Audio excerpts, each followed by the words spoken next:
Sea accionista del único conglomerado financiero de salvadoreños para salvadoreños. Programa Ahorro Inversión de Banco Azul presenta Debate con Nacho Castillo.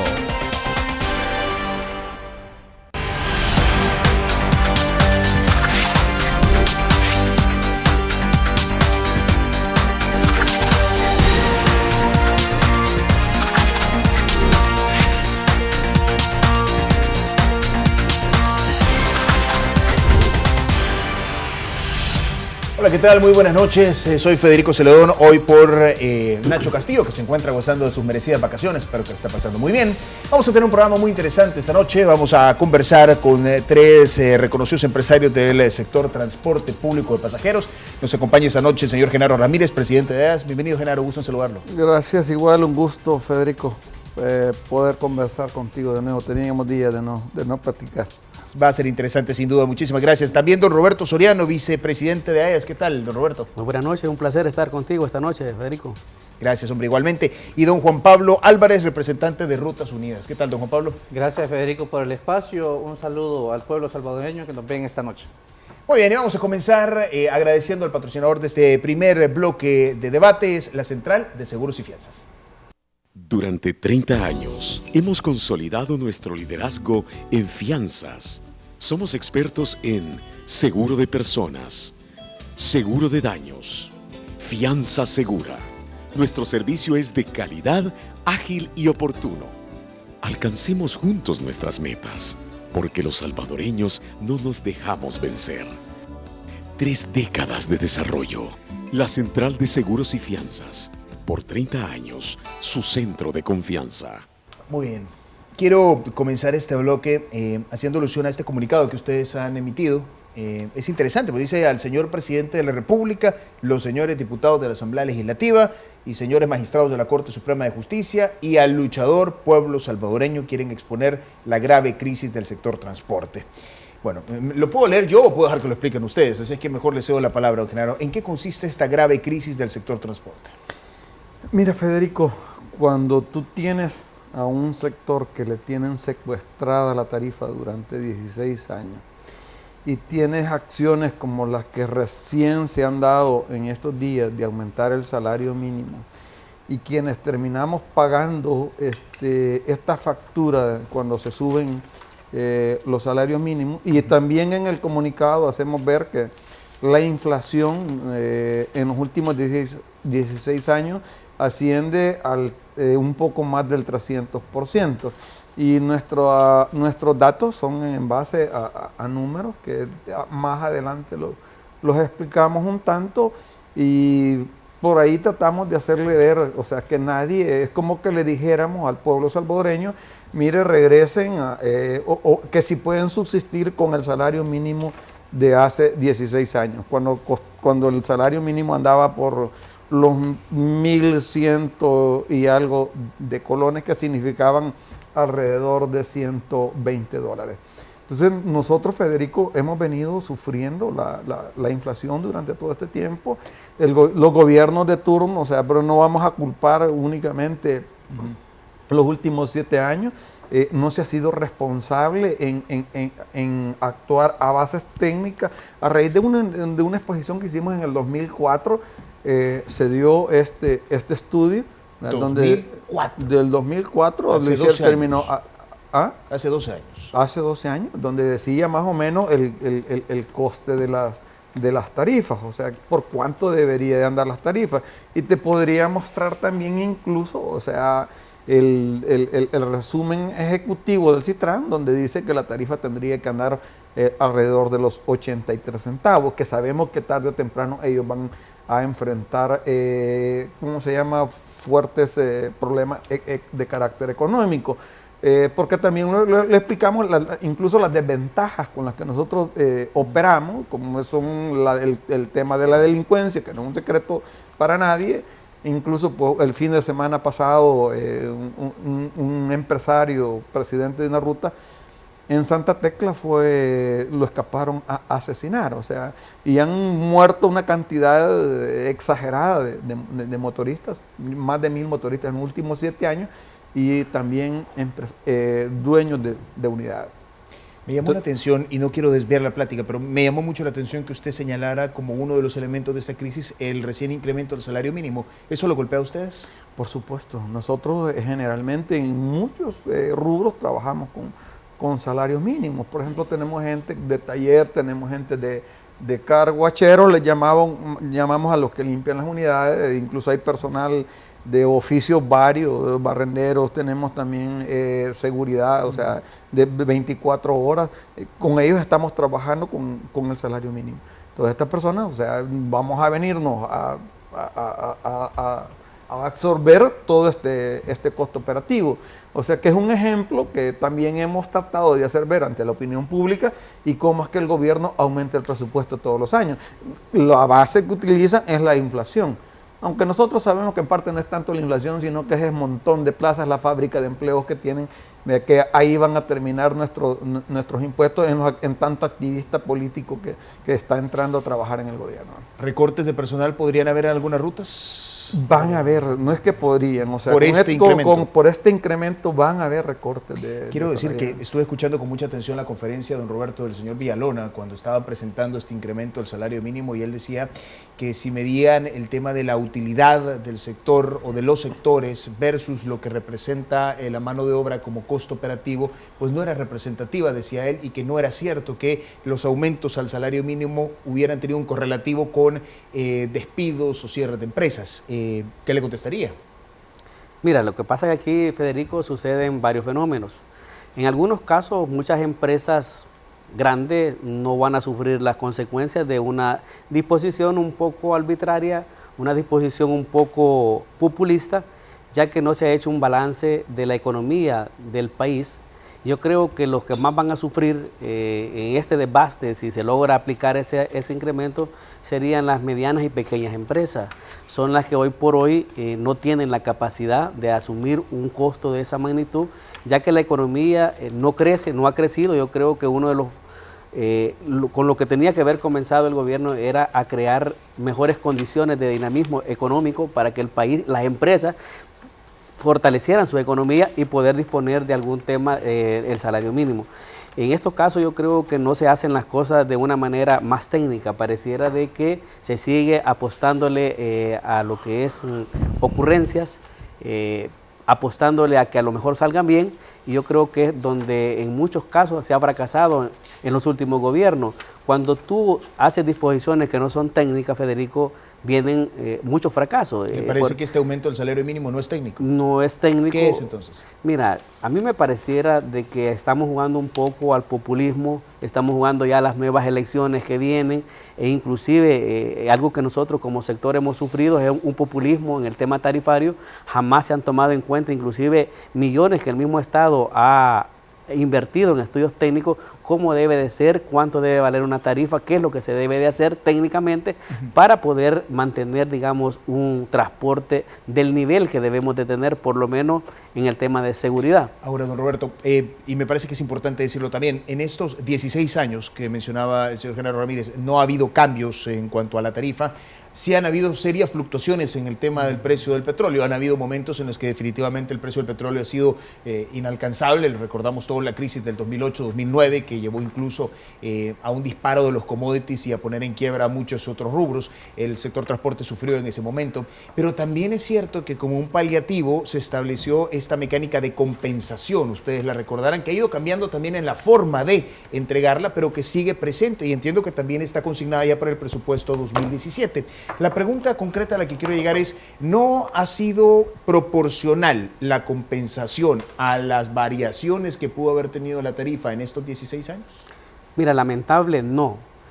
Siempre el tema tarifario, en el tema de transporte, ha sido una discusión que al final se ha terminado en una negociación política más tirada al beneficio político que al beneficio empresarial. Siempre, inclusive el gobierno ha sido consciente que ha sacrificado, digamos, la calidad del servicio por mantener una tarifa que no está acorde. En el tema de la compensación no ha sido técnica también, siempre ha sido más política que técnica. Eso ha llevado, inclusive déjame decirte que en los últimos 10 años, una muy buena cantidad de empresarios individuales, que una empresa que casi estaba distribuida en 1 o 2 unidades por ciudadano, se han ido concentrando en pocas manos. En los últimos 7 años se ha perdido un 45% de los operadores actuales, inclusive 45%. 45%, porque te voy a ¿Se poner, han perdido o han sido sustituidos por nuevos operadores? o sea, han sido sustituidos, pero esas personas han tenido que emigrar, digamos, a otros rubros o irse del país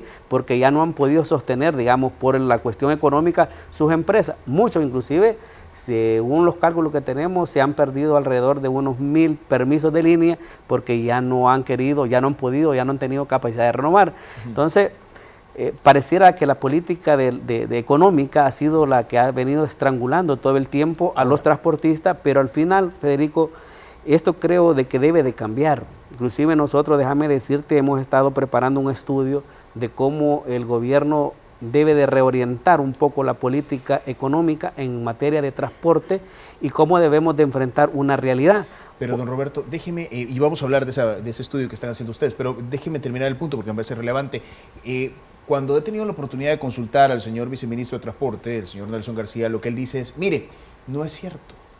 O sea, puede haber crisis, se van unos y llegan otros. Si el sector estuviera de tal manera afectado que no fuera rentable, no llegaran nuevos, dice él. Suena lógico. Vaya, mira, el problema es que como al transporte se le hace tanta campaña, ¿no?, que es millonario, que es bueno, viene cualquier ciudadano, hace un crédito de 20, 30 mil dólares, viene de los Estados Unidos, digamos un ciudadano que se fue para Estados Unidos, compra una unidad de transporte público, después se da cuenta que no es verdad lo que se dice, vuelve a revender. Por ejemplo, ahorita tenemos hoy con un nuevo decreto más de unos 700 cambios de concesionario. ¿Qué te significa eso? Que mucha gente nueva que vino a comprar hace 2 años ya está vendiendo porque no es lo que se contaba. Ok. Don Juan Pablo, una pregunta. En este documento que ustedes presentan acá, establecen en un cuadro, yo creo que no va a ser legible porque lo que tengo en mis manos es una fotocopia, pero en este cuadro ustedes presentan unos datos interesantes donde establecen 2 realidades diferentes. La realidad que vive el sector transporte ordinario y la realidad que vive el sector transporte aglutinado bajo el nombre Citrans, porque no solamente son los buses articulados, están los alimentadores y lo demás. Y según ustedes, la diferencia es considerable. ¿Cómo se justifica? ¿Ven ustedes un trato preferencial? Mira, Federico, honestamente existen transportistas de 2 clases, ¿verdad?, así como usuarios de 2 clases. Bueno, hasta cierto punto así lo ha segmentado el gobierno de turno. En el caso nuestro, por ejemplo, nosotros cobramos 20 centavos saliendo desde San Martín, el último punto que está en la colonia Altavista, y por 20 centavos manejamos 29 kilómetros hasta llegar a Metrocentro, por 20 centavos. Obviamente otros 20 centavos para retornar los otros 29 kilómetros. Obviamente no tenemos policía cuidándonos. Hay días en las mañanas que se te complica porque ahí están los muchachos pidiendo dinero. Los muchachos son pandilleros. Obviamente son los delincuentes, pues, el crimen organizado que está en este país. No tienes la policía cuidándote, te enfrentas a un congestionamiento. Imagínate, venir desde San Martín, nosotros hacíamos antes entre 8 y 9 viajes diarios en esa ruta. Hoy se hacen 5. Me voy a otro extremo, 41E, por ejemplo, Montes de San Bartolo. Bueno, antes se hacían 10 a 12 viajes, hoy se están haciendo 6 viajes, obviamente por el congestionamiento. ¿Cuánto cobra esa ruta? 20 centavos. ¿Cuánto recorre? 19 kilómetros. Y obviamente no se va a comparar a esta empresa, ¿verdad?, mal llamada Citran, porque obviamente Citran es todo el sistema, es una política de Estado. No sé por qué la han secuestrado estas personas o estas sociedades privadas. Y obviamente ellos recorren 6 kilómetros y medio, poquito menos, 6.4. Tienen policías, gestores de tráfico, ejército y cobran 33 centavos. Entonces, ¿cómo está esta situación? Al final han segmentado o han partido, imagínate, 1.411 unidades solo en aquel corredor, en el corredor oriente de San Salvador, bajo esa realidad extrema, y 37 unidades, imagínate, 1.411 son de categoría B, digamos, ¿verdad?, y 37 unidades que son de categoría A, cobrando 33 centavos, sin aire acondicionado, con policías, etc. Ahora, Déjeme hacer concluyo una con pausa esto, antes de Federico. irme la- bueno, a ver, Concluyo concluyo con porque después esto. me tengo que ir a la pausa comercial. Lo grave de todo esto es que por política normada desde la Asamblea Legislativa, todo este planteamiento de modernización venía establecido para toda la ciudad.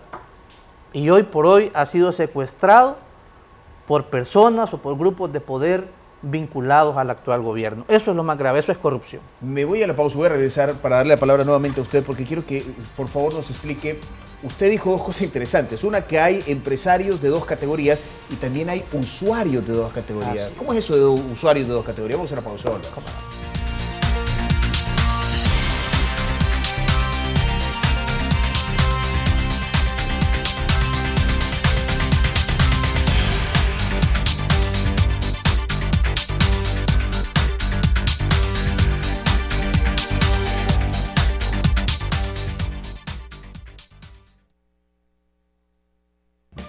La Navidad nos inspira a todos y queremos que ahorres más. Frijoles volteados Naturas 400 gramos, 99 centavos. Ahorro 41 centavos. Jamón de pavo Dani Libra, 2.75. Ahorro 60 centavos. Crema Lactolac 750 gramos, 2.65. Yogur Yes líquido 750 gramos, 1.40.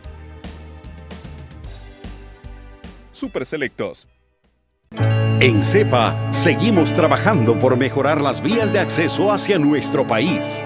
El plan de expansión del Aeropuerto Internacional Monseñor Romero es ya una realidad, con la construcción de la nueva plataforma en pista para recibir más aeronaves. Y recientemente fue colocada la primera piedra para la construcción de 4 nuevas salas de espera, que aumentará la capacidad de atender mayor número de pasajeros. CEPA, somos gente que va más allá.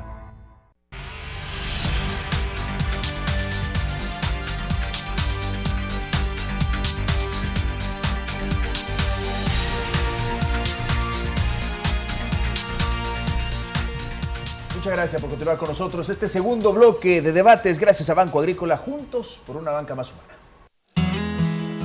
Creemos en el esfuerzo que día a día nuestra gente entrega para mejorar sus vidas, las de sus familias y su comunidad.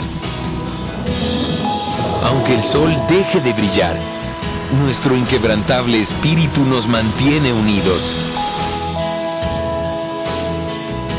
Porque juntos es como encontramos el verdadero valor de la vida y descubrimos que cuando aprendemos a cuidar al otro, a hacer lo correcto y a contribuir para que los demás tengan una vida mejor, es posible un mejor país. Banco Agrícola, juntos por una banca más humana. Bien, señor Juan Pablo Álvarez, representante de Rutas Unidas, usted dijo que había dos categorías de usuarios. Así es, Federico. Nosotros hemos identificado dos tipos de usuarios. ¿En qué sentido? Hay un tipo de salvadoreño, trabajador, luchador, que su salario obviamente no le alcanza para librarse del congestionamiento en Soyapango e irse en el Citrams. Este salvadoreño sale comúnmente a las 4 de la mañana, en algunos casos 3:45, 3:30 de la mañana, de estas colonias populosas que están en los alrededores de Soyapango, San Martín y Lopango, y obviamente ellos solo pagan los 20 centavos y le hacen frente en esa unidad de transporte hasta llegar a sus destinos. Hay otro tipo de salvadoreño que comúnmente tal vez gana un poquito más y él soporta el tráfico hasta llegar a la terminal de integración del Citrams y obviamente ya pagó una tarifa, ya pagó los 20 centavos, se baja, camina hacia la terminal y paga otros 33 centavos a efecto de obviar el congestionamiento e irse en el carril segregado del Citrams. Ahí ya le entiendo. O sea, hay unos que pagan más y otros que pagan menos. Por supuesto, pero bien. Federico, concluyo con esto, la idea de los salvadoreños. Estos salvadoreños, que según el presidente son aproximadamente 45,000 salvadoreños los que están haciendo uso de este sistema, le están dejando a esta empresa solo en incremento, en ese incremento de 13 centavos, le están dejando $175,500 mensuales a esta empresa, privada.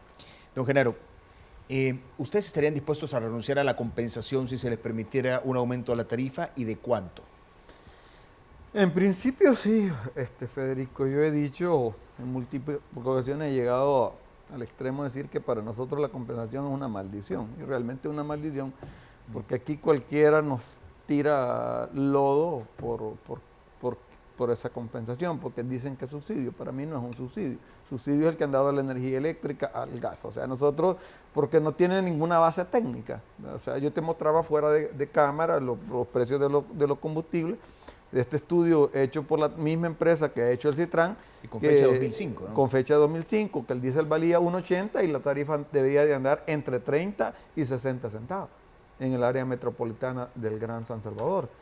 De hecho, el Citran, la tarifa para no ganar ni perder es de 83 centavos, aunque sistemáticamente ellos, con lo que mencionaba Juan Pablo, los 25 centavos que pueden estar pagando en un microbús, más los 33 centavos, ya llevamos 58 centavos, más los 4 centavos de compensación, hacemos 62, más los otros 25 que tienen que pagar, ya casi llegamos a los 80. Entonces, hay una completa, disparidad que esto viola sistemáticamente, y que es lo que hemos venido denunciando, el artículo 3 de la Constitución, el derecho de igualdad. Nosotros decimos, miren, que quiten la compensación, vaya, que no nos dejen cobrar ni siquiera lo que cobra el Citran, que nos dejen cobrar 30 centavos. Nosotros con 30 centavos que les quede la compensación y que se la den a la gente que verdaderamente la necesita. Y que hay ahí, ¿cómo se llama? Alrededor de 37 millones o más, porque también te voy a hacer notar algo, Federico, con mucho respeto. Antes a nosotros nos daban $800 por autobús, 400 por microbús en el 2007, y solo habían 500,000 vehículos o 600,000. Y que nosotros somos los mayores contribuyentes del COTRAN, o sea, porque nosotros mismos subsidiamos a los usuarios y también pagamos el COTRAN. Y hoy hay más de 1 millón de vehículos, y fíjate que nos llevan, ya solo en este año nos quitaron arbitrariamente 2 meses, ya nos llevan 2 meses de retraso y quieren que estemos con la boca callada, o sea, que estemos, qué gobierno más excelente el que tenemos, o sea, porque si no te dicen que si estás, protestando, te van a destripar como sapo, porque esos son los términos que usan en contra de estas personas que estamos poniendo la voz en alto, denunciando las arbitrariedades, las ilegalidades, las violaciones sistemáticas a la Constitución. Funde presentó un estudio este año donde proponía recortar la compensación, esto que usted dice que no debe ser un subsidio, e indexarlo, unirlo, atarlo a los precios del petróleo y financiarlo a través de letes en caso de que esto fuera necesario. O sea, reducir la compensación, no eliminarla, sino ajustarla a los precios del petróleo y que se financie a través de letes. ¿A ustedes qué les parece esto? ¿Lo han estudiado? Yo creo que nosotros seguimos diciendo que la tarifa tiene que ser técnica. Aquí hay un estudio técnico. Es más, aquí dice en este mismo estudio el impacto del diésel en el sistema de transporte. Por ejemplo, dice que al subir el 10% del costo del diésel, debe aumentarse entre un 3 a un 4% las tarifas. Muy bien, o sea, si sube, el combustible, y eso facto tendría que subir el precio de la tarifa. Caballeros, don Roberto, con mucho respeto, lo tengo que decir, ustedes lo conocen. La opinión pública no está a favor del servicio que se presta en el sector transporte. Y voy a hacer la salvedad de la fuente que voy a citar, un estudio realizado por la Unión de Empresas Citran, se consultaba sobre el servicio que presta esta nueva forma de transporte, y decía el 95% de los usuarios que está promoviéndose una cultura de cambio de comportamiento y convivencia. Había otro estudio que fue avalado incluso, entiendo, por el PNUD, que mencionaba que en el tema de las mujeres y el trato con respeto y dignidad es mucho mejor en el Citrans que en el resto del transporte público de pasajeros. De hecho, 3 de cada 4 que eran consultadas decían que habían sufrido alguna forma de violencia, desde el acoso en sus manifestaciones físicas hasta las manifestaciones no físicas como el verbal, miradas y otras cosas más. Entonces, la concreta pregunta a la que quiero llegar es, ¿con 30 centavos ustedes brindarían un mejor servicio a la gente? Vaya, con mayor dignidad al usuario. Mira, aquí hay varios temas que podemos articular. Una cosa es lo económico, para mantener las unidades en las condiciones que debe ser, y otra es llegar a un acuerdo con el gobierno cómo y quién deben realmente administrar las empresas del transporte. Porque aquí lo que nunca se ha dicho es que el transporte público es manejado por el gobierno, él es quien determina todas las políticas operativas, administrativas y económicas. Cuando nosotros seamos los empresarios que definamos entre la oferta y la demanda, pueden haber muchos cambios. El problema es que acá que el gobierno es el que define. Te voy a poner un ejemplo. ¿Cómo yo me puedo proyectar con 100 unidades, con una ruta X? Si el gobierno mañana puede aparecer que me mete 50 unidades más, como lo que ha pasado en Soyapango. Ahí ha habido una intervención de una ruta que comienza el recorrido hoy de la Plaza Mundo a la 33 y se alargó hasta El Salvador del Mundo. ¿Cómo tú puedes proyectarte cuando la política de la oferta y la demanda la maneja el gobierno? Yo Ahora, entiendo nosotros ese argumento entendemos en la parte económica, don Roberto, pero ¿cómo se traslada eso, o cómo se traslada, perdón, eso a la parte del servicio, de la calidad del servicio? Porque estemos claros en una cosa, el transporte es del Estado y lo concesiona. En consecuencia, como ocurre con la televisión también, con otros servicios más, al ser concesionario, usted está obligado a prestar un servicio dentro de parámetros que determina el Estado, en esta parte representado por el gobierno. Entonces, repito la pregunta, ¿con esta solvencia económica ustedes garantizan un mejor servicio, calidad de servicio? Fíjate de que sí se puede llegar a un compromiso serio y partir con una base de 30 centavos a comenzar a hacer cambios estructurales en la ruta, pero sí a la vez se necesitan hacer algunos cambios de cómo prestar el servicio. Yo te entiendo que la gente lo que se queja, inclusive nunca se ha quejado por la tarifa. Nosotros tenemos unidades en el interdepartamental desde el doble y el triple de tarifa, pero la gente paga el servicio. Entonces, lo que nosotros estamos diciendo, miren, si tenemos una tarifa que vaya acorde a los costos de operación y la inversión, podemos ir cambiando varios temas. Pero, ¿qué es lo que pasa cuando hablamos de cambiar la cultura? Esto tiene que pasar a un estudio de cómo el gobierno, en conjunto a los empresarios, determinan una política de qué ruta es la que va a prestar el servicio en X lugar. ¿Y eso explica que es mejor el Citrans? Porque es mejor el Citrans. Te voy a poner el ejemplo. Y eso lo hemos venido discutiendo nosotros. Si una ruta es X... Primero estamos de acuerdo que es mejor el Citrans. No, es que es mejor por hoy. ¿Sabes por qué? Económicamente es mejor. La infraestructura es mucho mejor. ¿Por qué? Porque le dejaron un mercado exclusivo y tiene exclusivamente solo una ruta, que es más fácil organizarse una sola ruta que sean 20 rutas las que se vengan a converger en un punto X.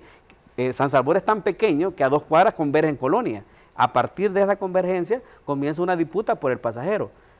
¿Por qué nosotros siempre estuvimos de acuerdo de crear una política de ordenamiento del transporte público? Ahora, hay un tema que a mí me llama la atención y es, platicamos entre comerciales la cantidad de veces que hemos entrevistado o que he tenido el placer de conversar con ustedes sobre el tema del transporte, y hemos pasado en esas entrevistas por acuerdos suscritos en Casa Presidencial, que iban desde cosas de forma como pasar los escapes arriba, ¿se acuerdan ustedes?, hasta cosas un poco más profundas como escuelas de manejo para conductores, una carnetización de los conductores, restricciones técnicas para la velocidad de las unidades. ¿Qué ha pasado? Porque me da la impresión de que esto es como a intervalos, ¿no? No hay una continuidad, o lo que se avanza se retrocede mucho más fácil de lo que se logra ir hacia adelante. ¿Cómo se explica eso? ¿Qué pasó con todos esos acuerdos, para empezar, don Juan Pablo? Cómo no, fíjate, ¿Se están cumpliendo? En parte, pero principalmente fíjate que decirte que la problemática de transporte, al igual que mucha del país, lamentablemente tiene que ver mucho con la corrupción. ¿Por qué siempre traigo a colación el tema de la corrupción? Yo lo he vivido, digamos, personalmente en el sector allá en Soyapango y Ilopango. Todo el mundo esperaba que esta política de transporte llamada sistema integrado, lo que fuese, beneficiara a todos. Y al final lo que sucedió es que personeros o personas vinculadas al actual gobierno lo que hicieron fue vieron la oportunidad de invertir o de retomarse el negocio y obviamente dejarnos a todos con los moños hechos allá en Soyapango. Hasta habíamos creado Rutas Unidas para eso, para poder participar en la licitación de esta política de transporte nueva, moderna, ordenada, todos habíamos llegado a la conclusión de que había que sacrificar unidades que iban a salir del mercado a efecto de invertir en nueva flota, y obviamente no se pudo. Tu servidor, en compañía de los otros compañeros acá, yo desde el 2012 vengo insistiendo con un proyecto que se llama Bus Seguro, que cámaras y todo eso, el sistema de videovigilancia, nunca nos hicieron caso. Pero, ¿a qué vamos? ¿Por qué el tema de la corrupción incide tanto? Porque al final, un pequeño grupo de poder viene y dice, este negocio es para mí, hago a un lado al grueso del empresariado de salvadoreños que están dedicados a ese negocio, y obviamente eso genera desorden. Al final, ¿qué es lo que tienes? Dos sistemas compitiendo. El nuevo sistema, que es la nueva política, y el viejo sistema. Cuando a estas alturas del camino, definitivamente desde el decreto 92 creado el 30 de junio del 2009, el nuevo sistema a estas alturas ya tendría que haber integrado a la mayoría de zonas del área metropolitana de San Salvador. Ahí, don Juan Pablo, déjeme hacer una pregunta. Yo escucho a don Genaro, perdón que lo cite y si no me corrijo, porque aquí lo tengo. Usted ha mencionado que hay una política, dijo, desde el Estado, por lo menos desde el viceministerio, para excluir a unos y apropiarse del sector transporte. Me lo dijo varias veces en diferentes espacios. La pregunta a la que quiero llegar entonces es, porque del otro lado, el viceministerio de Transporte lo que dice es que no, que hay unos empresarios que van a la par de una visión progresista del sector transporte y otros que quieren mantener el viejo estatus porque en ese les iba muy bien. Claro. Y que incluso dice, los voceros de ese segmento que se opone ni siquiera son operadores de buses o no tienen buses propios. Claro. Usted ha escuchado eso. Claro.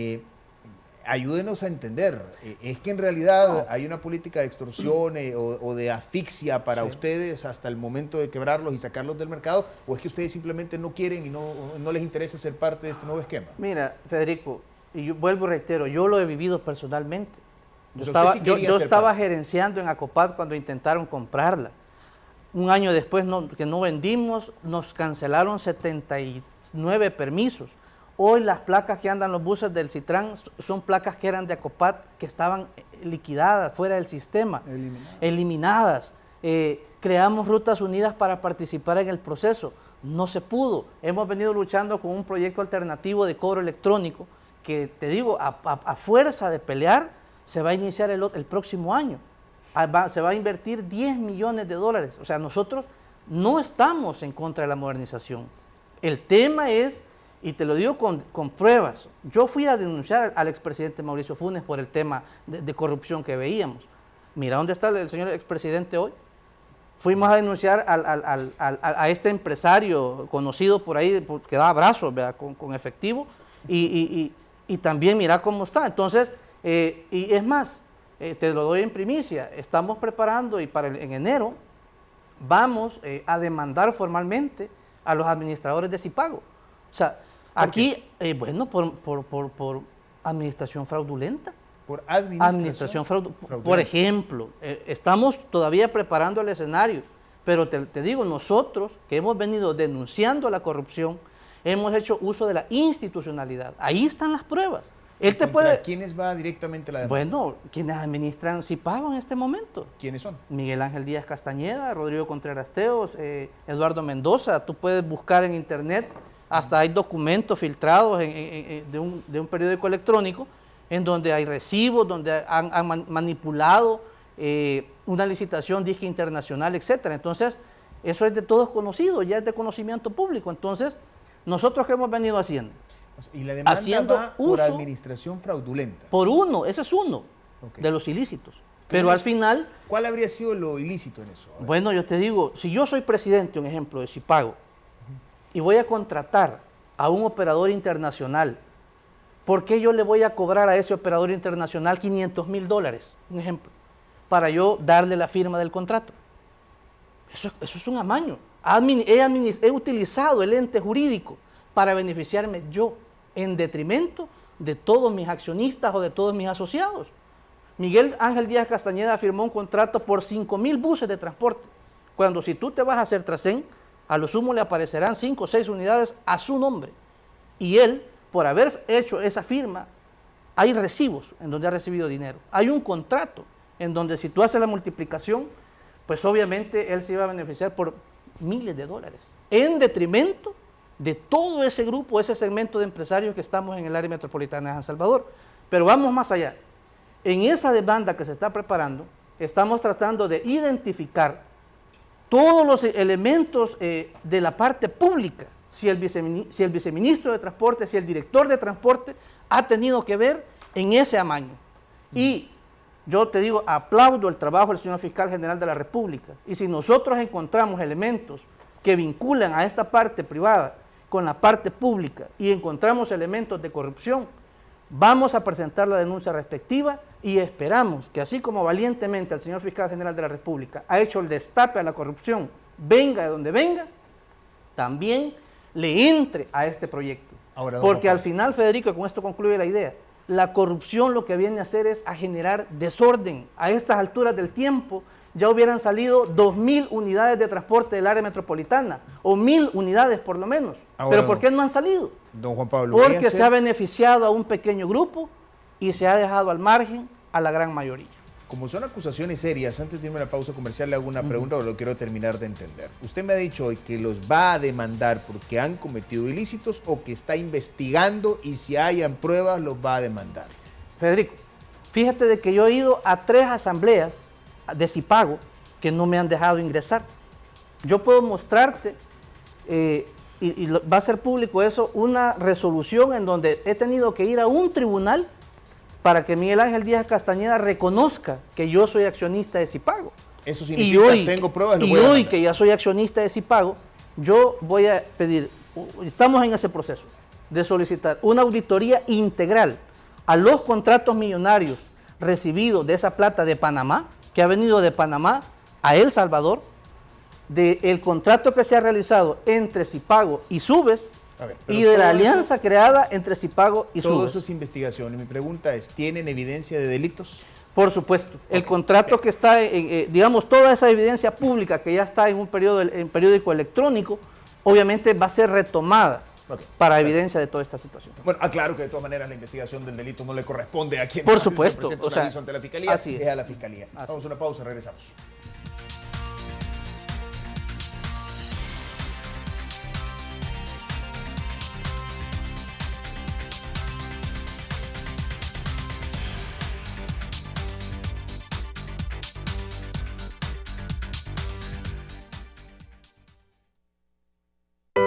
José trabaja en la primera planta de ensamblaje de computadoras portátiles de Centroamérica y el Caribe.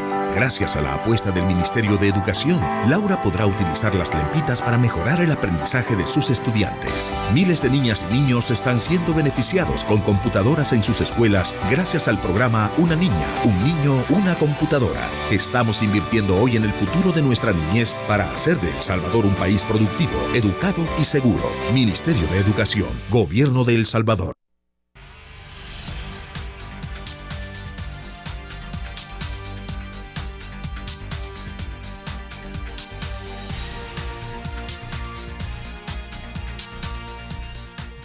Gracias por continuar con nosotros este tercer bloque de debates gracias al sistema FedeCrédito. Con tus tarjetas del sistema FedeCrédito disfruta las mejores ventajas.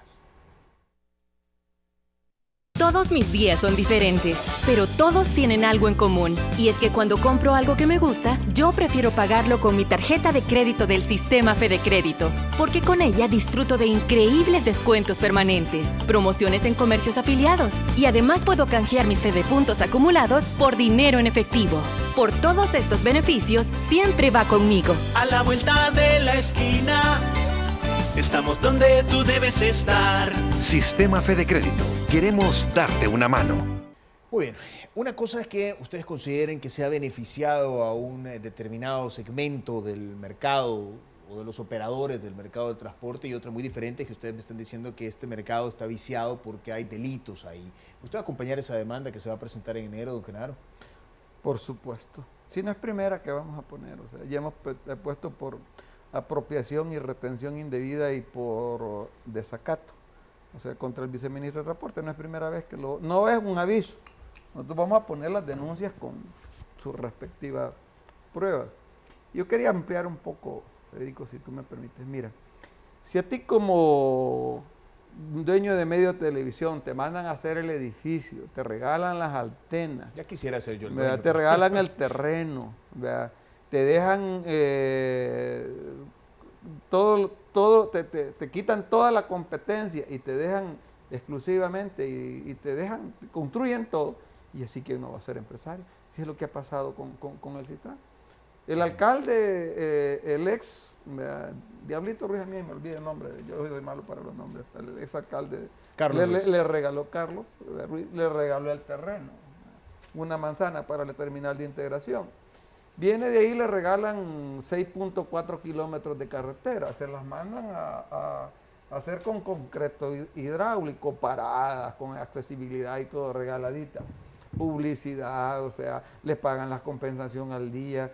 Ahí el presidente dice, vean, o sea, no es un invento nuestro, lo decimos, el presidente dice que transportan 45,000 pasajeros. Si tú haces una conversión por 30 días, a ellos les dan 1.500 dólares mensuales de compensación, y a nosotros porque nos dan 400. Porque a ellos les dan 6.375 dólares. Yo con eso te pongo buses con aire acondicionado y con azafate y solo pasajeros sentados. O sea, si a mí me dan eso, esa ventaja que le están dando ahí, yo con mucho gusto les ponemos, y nada de parado, porque también ellos engañaron al pueblo. Ahora, los operadores de Citran dicen, nosotros somos simple y sencillamente un operador más. No hemos recibido ninguna ventaja y lo que especial. te estoy diciendo yo no es ventaja, o sea, que te regalen carreteras exclusivas, que te regalen paradas, que te regalen terminal, que te den el pedido de FENASAL para guardar, que te hagan propaganda. Bueno, hasta el viceministro manda a los trabajadores del BMT de orientadores. ¿A dónde había visto eso, Federico, en toda la historia? Que el viceministerio le vaya a hacer el trabajo. No, si a nosotros nos mandan a hacer carriles exclusivos, nos mandan 400 policías y soldados, perdóname, o sea, podemos hacer maravillas también. Pero esas son ventajas, digamos, o usted las considera favores hacia esta empresa, pero hasta ahí las comete el Ejecutivo para las empresas. Pero usted van a demandar a un grupo de empresarios. ¿Por qué? Insisto en el punto. Porque hay amaños, o sea, ahí de que ha habido amaños, vaya, solo la creación de Subes. Imagínate que ellos sacaron el curso de adivino allá en Uruguay y sabían que aquí en un país de Centroamérica que se llama El Salvador iban a montar un cobro electrónico y preparan una empresa allá y un mes de aquí ya los estaban esperando para concesionarles. O sea, mira, que le vengan a decir a uno de que ellos son adivinos. Si fueran adivinos, se deberían de ir a comprarle el número de la loto a Estados Unidos sin tanto problema, pues. Pero que nos vengan a decir que a nosotros, después de estar, que nos quedamos en la guerra, que los mismos que nos quieren quitar el negocio ahora, que nos acosaron durante la guerra, y hoy nos quieren sacar sistemáticamente, porque tú hacías una pregunta, que ¿cuáles son las desventajas? Juan Pablo te decía que la COPAT, yo no te voy a hablar de la COPAT, te voy a hablar de una de las empresas donde yo estoy, nos cancelaron 29 permisos. O sea, nos han quitado compensación y nos reprimen cuanta vez se les da la gana. ¿Usted ve corrupción en este proyecto? ¿Ah? ¿Usted ve corrupción en este proyecto? Por lo menos amaños tiene que haber, o sea, mira, hay algunas cosas que tienes que... Yo lo denuncié en el 2012, en el diario de hoy, por cierto, sacaron 2 páginas, yo les dije, mire, los amigos del presidente se quieren, y Alba Petróleo se quieren quedar con el negocio, porque lo que no te dice Juan Pablo, y que entre las pruebas que están, es que todas las empresas, que el mismo abogado, que es el representante de todas las empresas de Alba Petróleo, que el mismo motorista, que el adivino que vino a crear Sube, también tiene una offshore en Panamá vinculada con esta misma gente. Pero eso ya fue desmentido. ¿Ah? Se dijo que no tenía ningún tipo de participaciones, ni el ¿Quién señor dijo? Funes. No, o sea, te estoy hablando de la persona, yo no recuerdo el nombre, pero es un motorista que vivía en Metapán y que por lo medio lo ubicamos que con una dirección en Soyapango porque hemos andado investigando.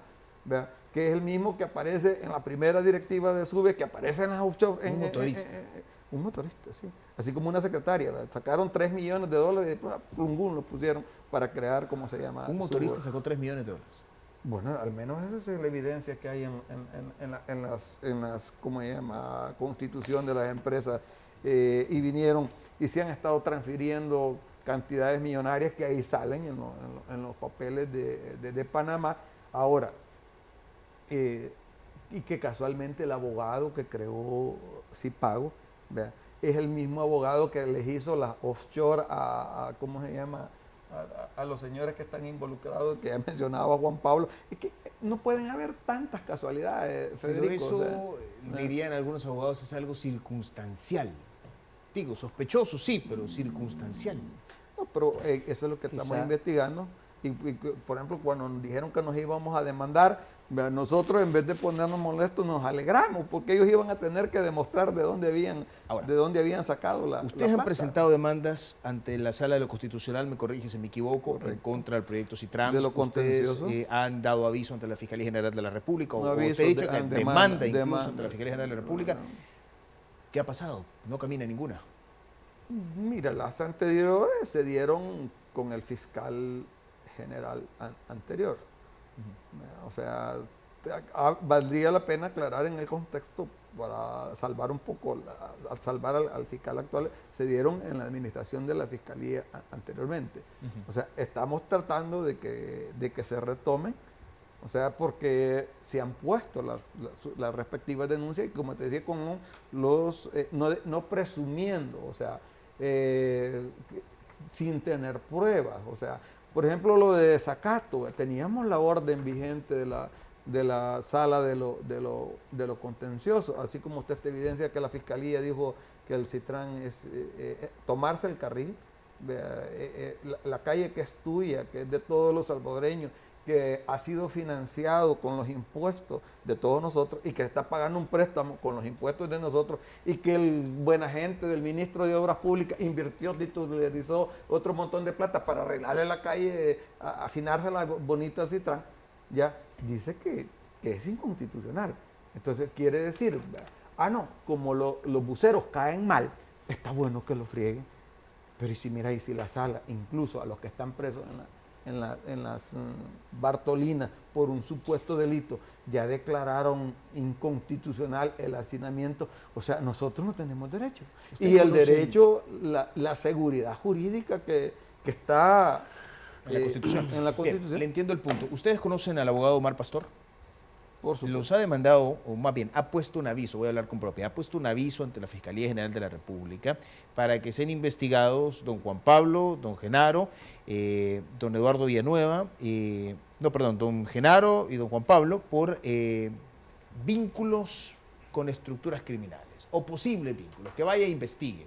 Porque dice él que cuando se golpeó a las estructuras pandilleriles, se detectó que dentro de los tentáculos de las pandillas estaban también el tema de las rutas de buses, y que dentro de la operatividad de ellas estaban también incluso decomisadas algunas unidades, y que eso era suficiente porque en algunas de ellas o están relacionadas con las criminales a las que ustedes pertenecen, o ustedes están operando dentro de rutas que también se vieron afectadas por este tema. Entonces, decía él, hay que investigar si no hay nexos entre el crimen organizado y ustedes como operadores. ¿Qué contestan? Primero, es completamente falso. O sea, yo no tenía nada que ver con la Ruta 6, ni con la Ruta 4, ni Juan Pablo. Y habría que leer un poco lo que saca, no sé si el diario de hoy, donde dice que ante la operación Jaque estuvo personal de los Estados Unidos. ¿Verdad? Pero la embajadora también ha dicho que aquí hay corrupción y que aquí hay pisto, y que prácticamente está diciendo que los funcionarios se están robando la plata, o sea que no alcanza porque se la están robando los funcionarios. Y yo felicito a la embajadora que tenga el valor de venirnos a decir lo que los salvadoreños no tenemos el valor de defender, es que tenga que venir alguien de fuera, a quien tenemos mucho que agradecer, porque aquí hasta han quemado la bandera de los Estados Unidos, porque mira, hay una ironía tan grande, y que son las cosas que yo no entiendo de los de izquierda, porque nadie dice que se va para Cuba. Todos agarran para Estados Unidos, y tenemos tanto que agradecerle al gobierno de los Estados Unidos, que hoy destacan que hay 2.4 millones de salvadoreños que han ido huyéndose primero de la guerra, de los escuadrones de la muerte, por un lado, por otro lado por del ejército, por otro lado del FMLN también, porque también ellos cometieron. Y qué bueno que hoy ya se abrió el tema de la amnistía, que hoy se puede ir a denunciar a cualquiera, y ahí vas a ver también sorpresas más adelante. Entonces, resulta que la operación Jaque Vea, la tiene los Estados Unidos. Y están diciendo, son los mismos que están diciendo que en este país hay tengo corrupción. que ir a la pausa, don Juan Pablo, por Sí, aludido. rapidito, mira, yo me reuní con Omar Pastor después del aviso. Y de hecho ¿Quién provocó esa reunión? No, yo le hablé, él es mi amigo, en Facebook, somos amigos. ¿Es su amigo en Facebook? Sí, ¿Su amigo lo sí, denunció? fíjate qué gracioso. Y le digo, Omar, ¿qué tal? ¿Cómo estás? ¿Qué sucede? Y él dice que las amistades Y me en dice, Facebook no son mira, muy- me dice, pues, no, yo de hecho me dio copia del documento, yo la tengo, ya se la di a él. Y me decía, no, mira, me dice, es que yo trabajo para esta gente, ¿verdad? ¿Para esta gente quién? Que subes. Él Entonces, trabaja para Subes. así es. Entonces, me imagino que le pidieron de alguien en su trabajo que hiciera este tipo de situación. Pero sí, yo por escrito, y te lo puedo demostrar, porque al menos a mí me gusta que se respete el derecho.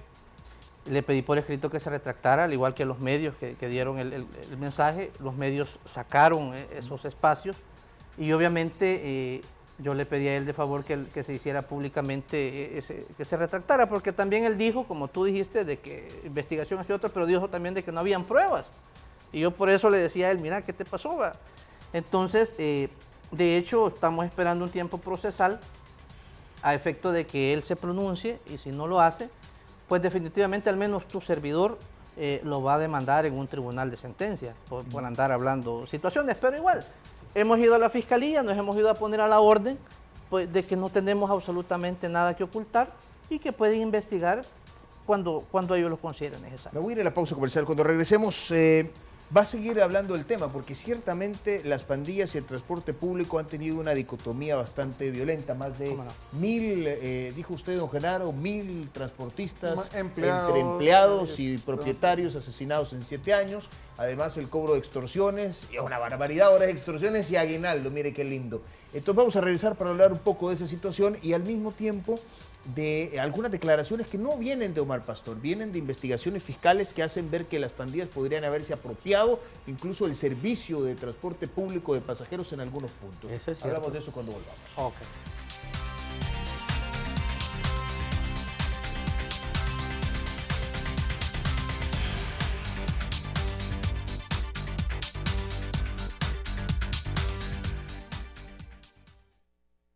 Estamos invirtiendo hoy en el futuro de nuestra niñez para hacer de El Salvador un país productivo, educado y seguro. Ministerio de Educación, Gobierno de El Salvador. Ya regresamos con Debate con Nacho Castillo. Durante 30 años hemos consolidado nuestro liderazgo en fianzas. Somos expertos en seguro de personas, seguro de daños, fianza segura. Nuestro servicio es de calidad, ágil y oportuno. Alcancemos juntos nuestras metas, porque los salvadoreños no nos dejamos vencer. 3 décadas de desarrollo. La Central de Seguros y Fianzas. Por 30 años, su centro de confianza.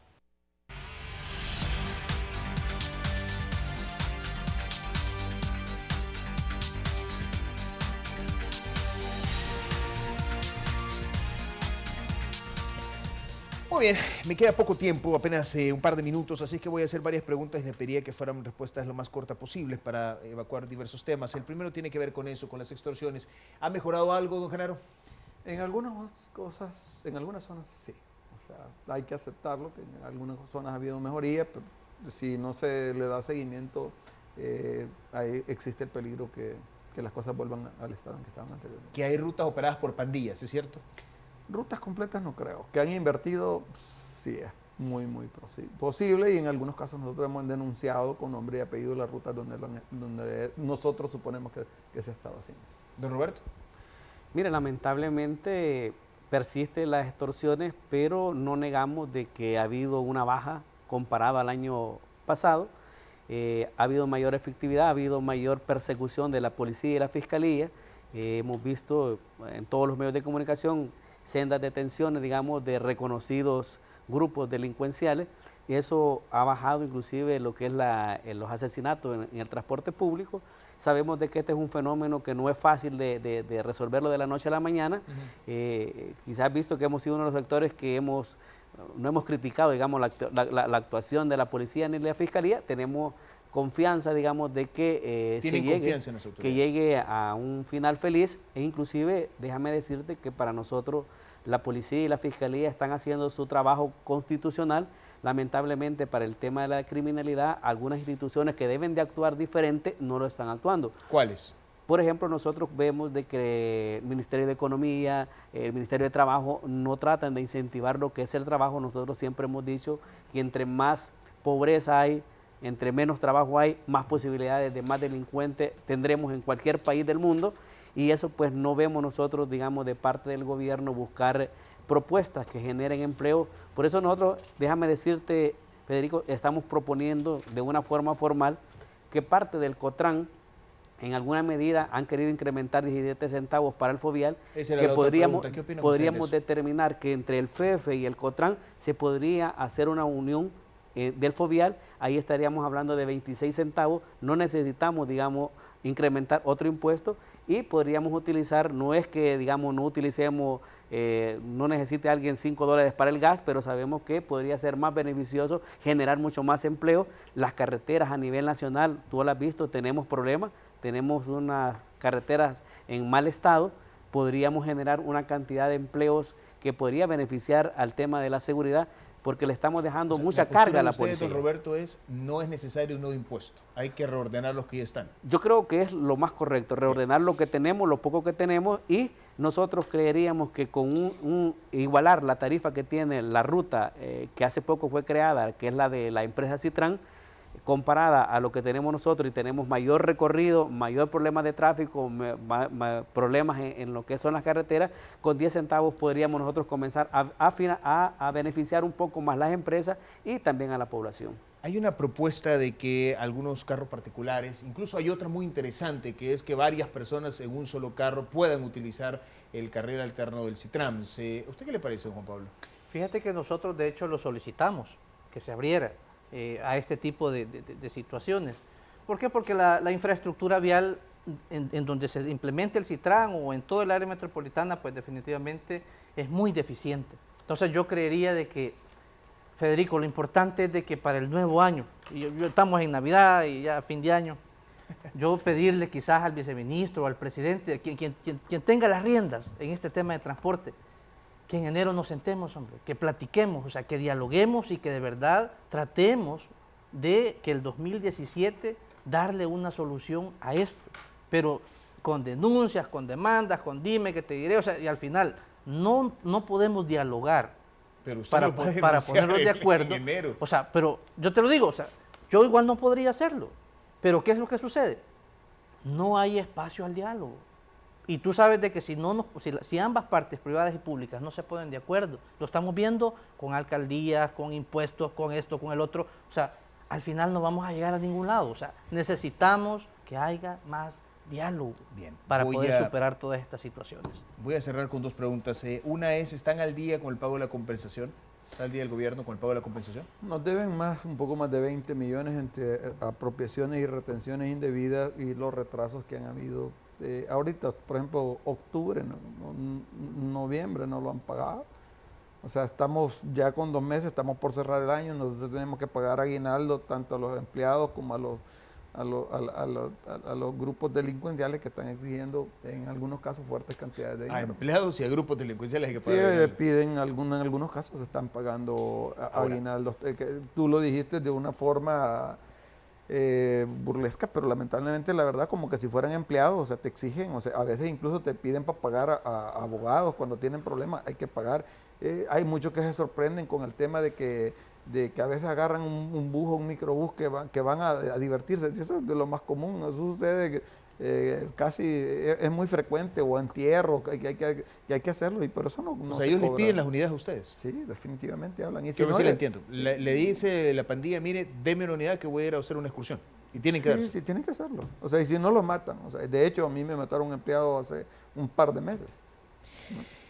Preguntaba lo de la compensación porque FUSADES presentó un estudio muy interesante que decía que en 3 subsidios nada más, energía, transporte y gas, aunque don Genaro dice que no son subsidios sino compensación, pero bueno, el estudio de FUSADES lo tomaba a manera de subsidio, decía que el gobierno como que se equivoca un poco en los números porque había presupuestado 158.2 millones para estos 3 y terminó pagando 212. Y para el 2017... existe la posibilidad, según a la luz de estos estudios, de que tampoco estén cuadradas las cifras y que al final pues no haya plata para pagar esto. ¿Alguna opinión de ustedes? Mira, yo creo de que en el transporte siempre ha ido un poco desfinanciado, porque se supone, porque son los datos, los últimos datos que tenemos, es de que ellos andan recolectando entre 3.2 millones, 3 millones de dólares, y lo que se paga en totalidad son alrededor de 4 millones de dólares. Y eso ha venido, inclusive, ha hecho un tipo de reglamento del Viceministerio de Transporte para cubrir un poco, sancionar y no lograr pagar esa cantidad de dinero. Pero por eso creemos de que los subsidios deben de ser reorientados. Yo creo de que hoy por hoy no están dando los frutos que deberían de dar, y por eso creeríamos nosotros que el gobierno tiene la oportunidad en este momento de crisis de reorientar un poco, analizar un poco los subsidios, dónde quedarían mejor ubicados, cómo darían mejor resultados a la población. En todo caso, ustedes han dicho que prefieren el aumento de la tarifa. Para nosotros realmente es mejor tener una tarifa y no tener una compensación que no compensa, digamos, tenemos problemas a la hora de la cancelación del parte del gobierno, preferimos mejor tener una tarifa que tener una compensación. Caballero, muchas gracias. El tiempo es mi peor enemigo. Ha sido un placer haber compartido con ustedes esta noche. Gracias a los amigos televidentes. Que disfruten el resto de la jornada. Feliz fin de semana. Nos vemos el lunes.